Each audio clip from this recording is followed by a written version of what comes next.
إن الحمد لله نحمده ونستعينه ونستغفره ونعوذ بالله من شرور أنفسنا ومن سيئات أعمالنا من يهده الله فلا مضل له ومن يضلله فلا هادي له وأشهد أن لا إله إلا الله وأشهد أن محمدا عبده ورسوله يا أيها الذين آمنوا اتقوا الله حق تقاته ولا تموتن إلا وأنتم مسلمون يا أيها الناس اتقوا ربكم الذي خلقكم من نفس واحدة وخلق منها زوجها وبث منهما رجالا كثيرا ونساء واتقوا الله الذي تساءلون به والأرحام إن الله كان عليكم رقيبا يا أيها الذين آمنوا اتقوا الله وقولوا قولا سديدا يصلح لكم أعمالكم ويغفر لكم ذنوبكم ومن يطع الله ورسوله فقد فاز فوزا عظيما أما بعد فإن خير الحديث كتاب الله وخير الهدي هدي محمد صلى الله عليه وسلم وشر الأمور محدثاتها وكل محدثة بدعة وكل بدعة ضلالة وكل ضلالة في النار.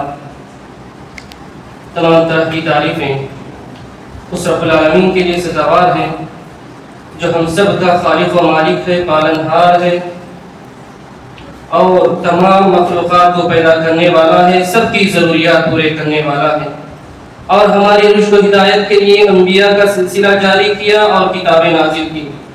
ثانی درود و سلام ہو تمام انبیاء پر، بالخصوص میرے اور آپ کے آخری نبی محمد صلی اللہ علیہ وسلم پر. حاضرین جمعہ، ہمارا اس بات پر ایمان ہے کہ ہم سب کا خالق و مالک رب العالمین ہے، اللہ رب العالمین ہے.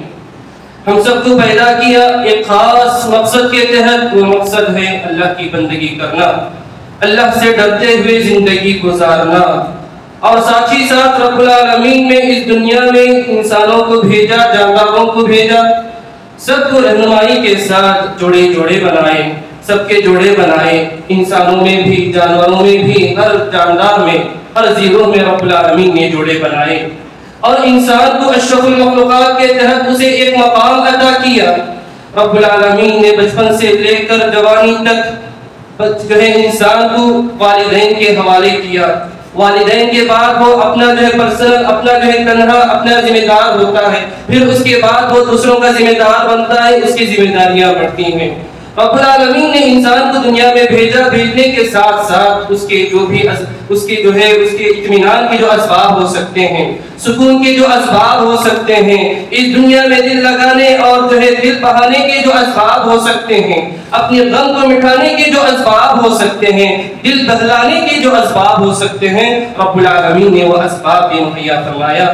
انہی میں سے ایک ہے رشتہ داری، انہی میں سے ایک ہے خاندان، قبیلہ، انہی میں سے ایک ہے جوڑا، زوجین جو ہے میاں اور بیوی، شوہر اور بیوی، اور انہی میں سے ایک ہے والدین اور اولاد، انہی میں سے ہے بھائی، انہی میں سے ہے بھائی بہن. اس طرح رب العالمین نے رشتہ داریاں قائم کی جن سے انسان اپنی خوشی میں جو ہے زیادتی کرتا ہے، اپنی غم کو جو ہے مٹاتا ہے، دل کو تسلی پہنچاتا ہے. حاضرین، اس کو اصطلاح میں صلہ رحمی کہتے ہیں، رشتہ داری کو رحم کہتے ہیں، اور حقوق کی ادائیگی کو صلہ کہتے ہیں. اس کو صلہ رحمی کہتے ہیں، یعنی رشتہ داروں کے حقوق، رشتہ داروں کے حقوق کی ادائیگی. جہاں رب العالمین نے ہمیں اس دنیا میں بھیجا اور جہاں رب العالمین نے ہمیں رشتہ داریوں میں بانٹا، قبائل میں بانٹا، خاندانوں میں بانٹا، وہیں رب العالمین نے رشتہ داریوں کے حقوق ادا کرنے کا بھی حکم دیا ہے. یہ قرآنی فیصلہ ہے، یہ قرآنی حکم ہے کہ ہم نے آپ کو دنیا میں بھیجا، رشتہ داریوں میں بانٹا، قبائل میں بانٹا. آپ پر فرض بنتا ہے کہ تم اپنے رشتہ داروں کا حقوق ادا کرو. یہ رشتہ داری کیا ہے؟ یہ رشتہ داری کا مطلب کیا ہے؟ یہ رشتہ داریاں جو ہے والد کی جانب سے اور والدہ کی جانب سے، یہ جو ہے ہمارا نسب ہے، ہمارے جو چاچا، پھوپھی، خالہ، جو ہے ماموں، یہ جو رشتہ دار ہیں. اسی طرح سسرالی رشتہ ہے، شادی کے بعد انسان کا رشتہ اور بڑھ جاتا ہے، خاندان سے خاندان ملتے ہیں تو قبائل بڑھتے ہیں، پھر وہاں بھی جو ہے رشتہ داری کے حقوق ادا کرنی پڑتی ہیں، شوہر کو بیوی کے حقوق ادا کرنی پڑتی ہیں، اور ان کے سسرال کے حقوق ادا کرنی پڑتی ہیں، ان کا خیال کرنا پڑتا ہے. تو یہاں دیکھیے، انسان کے جب تعلقات بڑھتے ہیں، انسان کی جب رشتہ داریاں بڑھتے ہیں تو اس کے حقوق بھی بڑھتے ہیں، اس پر وہ ذمہ دار ہوتا ہے. حقوق کی ادائیگی شریعت اس کے حقوق ادا کرنے کا حکم دیتی ہے. ان کے ساتھ احسان کرنا، ان کے ساتھ شفقت سے کام لینا، آنا، شفقت سے پیش آنا، ہمدردی اور خیر خواہی کا معاملہ کرنا اور خاندان کے محتاج لوگوں پر خرچ کرنا۔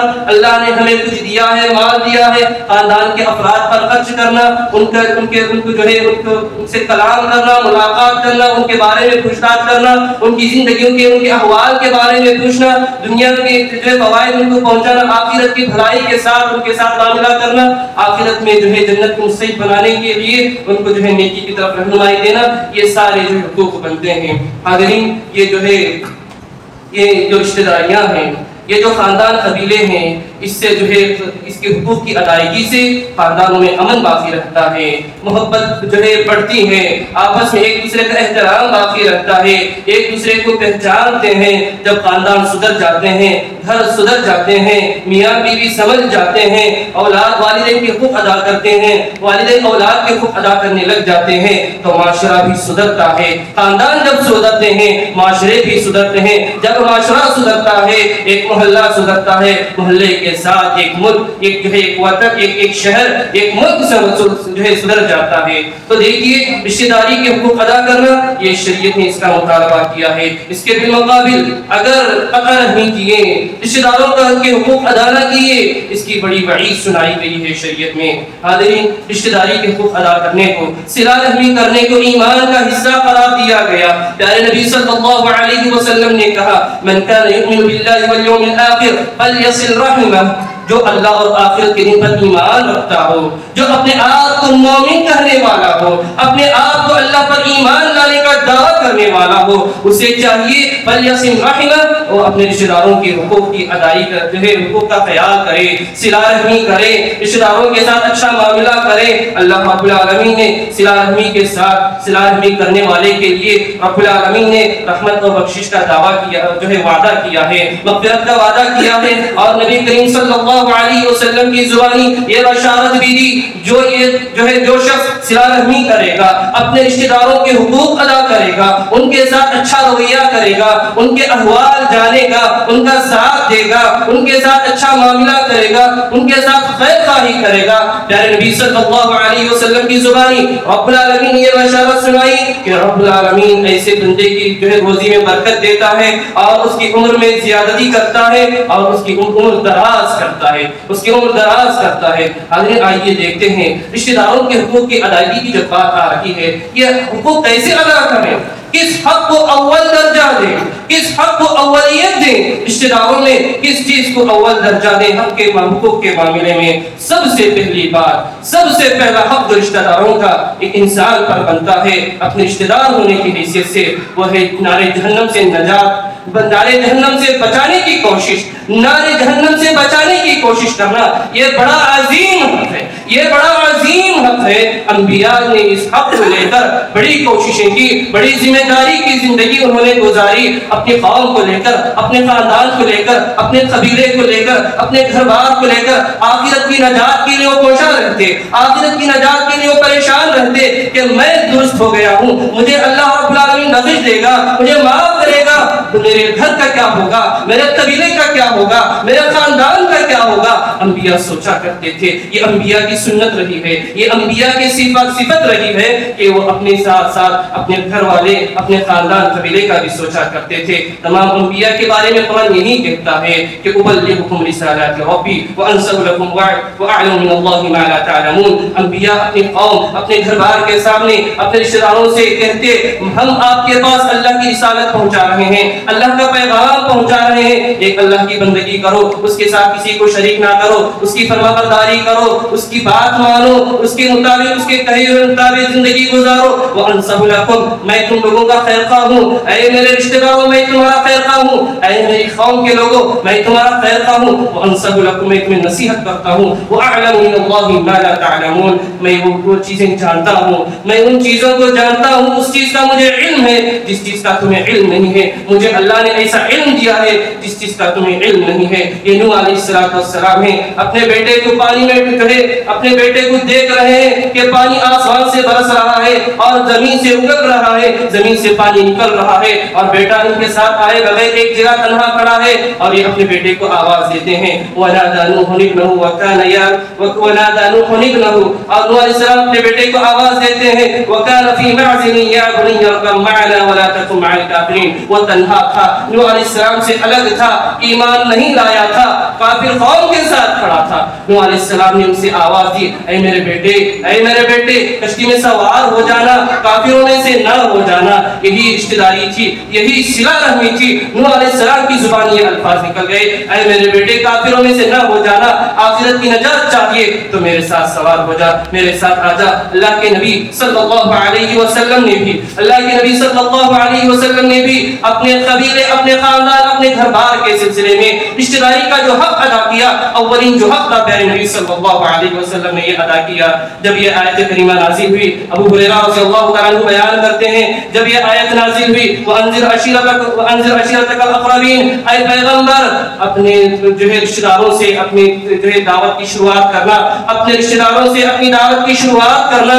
اللہ کے نبی صلی اللہ علیہ وسلم قبیلہ جو ہے قریش کو دعوت دیتے ہیں, قریش کو دعوت دیتے ہیں, اپنے قبائل کو دعوت دیتے ہیں, اور اپنے قبیلے کو دعوت دیتے ہیں, اپنے چچا کو دعوت دیتے ہیں, اپنی پھوپھی کو بلاتے ہیں, اپنی بیٹی اپنی جو ہے لگتے جگر فاطمہ بنت محمد صلی اللہ علیہ وسلم کو بھی بلاتے ہیں. کہتے ہیں آگ سے اپنے آپ کو بچا لو, آگ سے اپنے آپ کو بچا لو, اللہ کے عذاب سے اپنے آپ کو بچا لو, میں آپ کے کچھ کام آنے والا نہیں ہوں. اگر کچھ پوچھنا ہو, کچھ مجھ سے لینا ہو, دنیا میں لے لو, آخرت میں تمہارا کچھ کام آنے والا نہیں. اللہ کے نبی صلی اللہ علیہ وسلم اپنے قبیلے کو جمع کر, اپنے رشتہ داروں کو جمع کر صلہ رحمی کی دعوت دے رہے ہیں, صلہ رحمی کا یہ حق ادا کر رہے ہیں کہ آخرت کے عذاب سے اپنے آپ کو بچا لو, آخرت میں جہنم کے عذاب سے اپنے آپ کو بچا لو. اتنا ہی نہیں, قرآن نے عمومی حکم دیتے ہوئے, قرآن نے عمومی حکم دیتے ہوئے اہل ایمان سے یہ خطاب کیا, یا ایھا الذین آمنوا قوا انفسکم واہلیکم نارا وقودها الناس والحجارہ, اے اہل ایمان, اے اہل ایمان, اپنے آپ کو جہنم کی آگ سے بچاؤ, اس جہنم کی آگ سے جس کا ایندھن انسان اور پتھر ہوں گے. اپنے آپ کو بھی بچاؤ, اپنے گھر بار کو بھی بچاؤ. اس میں عمومی تعلیم دی گئی, اس میں صلہ رحمی کا حکم دیا گیا. اپنے آپ کو دوسروں کے ساتھ رشتہ دار سمجھتے ہو, اپنے بھائی کو بھائی سمجھتے ہو, اپنی بہن کو بہن سمجھتے ہو, اپنے والدین کو والدین سمجھتے ہو, اپنے خاندان کو خاندان سمجھتے ہو. تمہارا حق بنتا ہے کہ اگر تم بہتر ہو, تم جو ہے اللہ کی عبادت کرنے والے ہو, تم نمازی ہو, تم زبان کے سچے ہو, تم وعدے کے پکے ہو, اپنے قبیلے کو بھی, اپنے رشتہ دار کو بھی, اپنے گھر بار کو بھی اس نیکی کی تعلیم دو, اس نیکی کی طرف بلاؤ. حاضر اسی طرح ایک اور حق یہ بنتا ہے, ایک اور ایک حق یہ بنتا ہے جب ہم جو ہے ہمارے رشتہ داروں کے ساتھ کوئی اچھا صلہ کرتے ہیں, جب ہم اپنے رشتہ داروں کے ساتھ کوئی اچھا صلہ کرتے ہیں, اگر ان کی جانب سے غلط رویہ ہو, ناپسندیدہ رویے سے وہ پیش آئیں, ان کو معاف کریں, اسے برداشت کریں, اس پر تحمل کریں, برداشت کریں, اسے معاف کرنے کی عادت ڈالیں. وہ ایسے کرتا ہے میں کیوں اس کی مدد کروں, وہ ایسے کرتا ہے میں کیوں اس کو نیکی کا حکم دوں, وہ ایسے میرے ساتھ معاملہ کرتا ہے میں کیوں اس کو برائی سے بچاؤں. ایسی بات نہیں ہونا چاہیے. رشتہ دار ہونے کی حیثیت سے جو صلہ رحمی کا جو حق بنتا ہے وہ یہ ہے کہ اپنے رشتہ دار سے اگر کوئی ناپسندیدہ رویہ پیش آ جائے تو اس کو معاف کریں, اس کو درگزر کریں. اپنا جو احسان اس پر ہو رہا ہے, تمہاری جو مدد اسے ہو رہی ہے, اس کو جو ہے اس کو مکمل کریں. دیکھیے یوسف علیہ السلام ان کا واقعہ تو سب جانتے ہیں. یوسف علیہ السلام کے بھائی, ان کے بھائیوں نے حسد کیا, انہیں کیا جو ہے تنہا ایک گہرا اور تاریک کنویں میں انہیں پھینک دیا. اس کے بعد رب العالمین نے یوسف علیہ السلام کو نجات دی. حسد کی بنیاد پر بھائیوں نے یہ حرکت کی, یوسف علیہ السلام کو رب العالمین نے نجات دی. نجات دینے کے بعد کئی مراحل کے بعد انہیں عزیز مصر کے پوسٹ پر منصب کر دیا اور عزیز مصر بنا دیا رب العالمین نے. 10 سالی کا معاملہ, 10 سالی پڑی, ایک مرتبہ 10 سالی پڑی. بھائیوں نے غلے کی تلاش میں مصر پہنچے. مصر پہنچنے کے بعد یوسف علیہ السلام نے بھائیوں کو پہچان لیا. یوسف علیہ السلام نے بھائیوں کو پہچان لیا. بھائیوں نے یوسف علیہ السلام کو نہیں پہچانا. چاہتے تو یوسف علیہ السلام بھائیوں کو غلہ دینے سے انکار کر دیتے, انہیں وہیں سے بھیج دیتے. انہوں نے ایسا معاملہ نہیں کیا. وہ چیزیں یاد آ رہی تھی انہیں کہ بھائیوں نے کیسے انہیں کنویں میں ڈالا تھا, کیسے انہوں نے ایک قافلے کو فروخت کیا تھا, کیسے انہوں نے ان کے ساتھ نا رویہ کیا تھا, کیسے ناپسندیدہ عمل ان کے ساتھ کیا تھا. یوسف علیہ السلام کو یاد آ رہی تھی وہ ماضی یاد آ رہا تھا, وہ ماضی انہیں تکلیف پہنچا رہا تھا. یوسف علیہ السلام نے اس کو اپنے دل میں دبا کے رکھا, اپنے جذبات کو کنٹرول میں رکھا. زبان سے کوئی جو ہے ایسی بات نہیں کہی کہ بھائی یوسف علیہ السلام کو پہچان کر شرمندہ ہو جائے. یوسف علیہ السلام نے ایسی بات نہیں کہی. پہلی بار بھائی آئے, اللہ دے کر بھیج دیا. ساتھ میں یہ کہا اپنے ایک بھائی کو ساتھ میں لانا جس کا ذکر آپ نے میرے پاس کیا تھا. پھر دوسری مرتبہ آئے اور جب یوسف علیہ السلام نے بنیامین کو اپنے پاس روک لیا, پھر اللہ دے کر جو ہے بھیجا. تو اس کے بعد جب بنیامین اور یوسف کی تلاش میں بھائی نکلے, یوسف علیہ السلام کے سامنے بھائی کھڑے ہیں. اور جب بھائی یوسف علیہ السلام نے کہا کہ کیا آپ کو یاد ہے کہ آپ نے یوسف اور ان کے بھائی کے ساتھ کیا معاملہ کیا,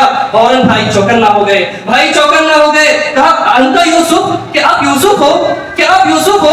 ہم تو سمجھ رہے تھے کہ آپ دنیا سے چلے گئے, ہم تو سمجھ رہے تھے کہ کنویں میں ڈالنے کے بعد آپ کا کام تمام ہو گیا. آپ یوسف ہو, اللہ نے آپ کو عزت بخشی ہے, آپ عزیز مصر ہو. بھائی تھکے ہو گئے. یوسف علیہ السلام نے کیا کہا؟ یوسف علیہ السلام نے وہاں پر وہ غلہ دینے پر احسان نہیں جتلایا, وہ ماضی یاد دلا کے انہیں نہیں رلایا, وہ ماضی یاد دلا کر انہیں شرمندہ نہیں کیا. اور یوسف علیہ السلام نے کہا لا تثریب علیکم اليوم یغفر اللہ لکم وهو ارحم الراحمین. اے میرے بھائیو, جاؤ آج کے دن میں تمہیں معاف کرتا ہوں. لا تثریب علیکم اليوم, چاہتے تو وہ سزا دے سکتے تھے, چاہتے تو غلہ لے سکتے تھے, چاہتے تو کچھ احسان کے کلمات جو ہے احسان جتلا سکتے تھے. یوسف علیہ السلام نے ماضی کو بھلایا, اپنے جذبات کو اپنے کنٹرول میں رکھا. بھائیوں سے کہا آج میں آپ کو معاف کر رہا ہوں, ماضی یاد آ رہا ہے پھر بھی میں آپ کو معاف کر رہا ہوں. جاؤ, اللہ آپ کی مغفرت کرنے والا ہے, اللہ معاف کرنے والا ہے, اللہ بہت رحم کرنے والا ہے. یوسف علیہ السلام نے معاف کر دیا. دیکھیے کسی کے جو ہے ناپسندیدہ رویے کو معاف کرنا, اپنے رشتہ دار کی جو ہے غلطی کو معاف کرنا, یہ انبیاء کی صفت رہی ہے, یہ نیک لوگوں کی صفت رہی ہے, یہ اہل ایمان کی صفت رہی ہے. ابوبکر صدیق رضی اللہ تعالیٰ عنہ کا واقعہ بھی سنیے کہ واقعی عفت کے موقع پر جب منافقین نے عائشہ رضی اللہ تعالیٰ عنہ پر تہمت بدکاری کی تہمت لگائی, تو اس میں کئی لوگ جو ہے ملوث تھے, کئی لوگ اس میں شامل تھے.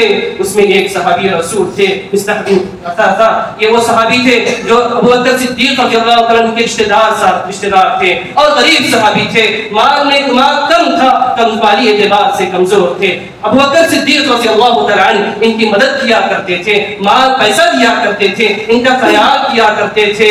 جب ابوبکر صدیق رضی اللہ تعالیٰ عنہ کو معلوم ہوا کہ میرے رشتہ دار نے میری بیٹی کے سلسلے میں جو تہمت لگائی گئی ہے اس تہمت میں وہ شامل ہے, ابوبکر صدیق رضی اللہ تعالیٰ عنہ کو جب معلوم ہوا تو انہوں نے قسم کھا لی, میں اللہ کی قسم, میں اسے مصطح بن عثاثہ کو میں اس کے بعد سے اس کی مدد نہیں کروں گا, میں اسے پیسہ نہیں دوں گا, میں اسے مالی امداد نہیں کروں گا. فوراً آیت نازل ہو گئی. رب العالمین نے کہا اہل ایمان کے لیے اچھی بات نہیں کہ وہ اس طرح کی قسم کھا لے کہ جس پر وہ احسان کر رہے ہو اس کے احسان نہ کرنے کی قسم کھانا یہ اہل ایمان کے لیے درست نہیں ہے. کیا وہ چاہتے نہیں کہ اللہ تعالیٰ انہیں معاف کر دے؟ فوراً جب یہ آیت کریمہ جب ابوبکر صدیق رضی اللہ عنہ نے سنی تو فوراً انہوں نے جو قسم کھائی تھی اس قسم کا کفارہ ادا کیا اور پھر سے مصطح بن عثاثہ رضی اللہ تعالیٰ عنہ کو جو ہے مال دینا شروع کر دیا, ان کی مدد کرنے شروع کر دی. حاضرین, اسی طرح ایک صحابی رسول, مسلم کی روایت ہے, ایک صحابی رسول اللہ کے نبی صلی اللہ علیہ وسلم کے پاس آئے.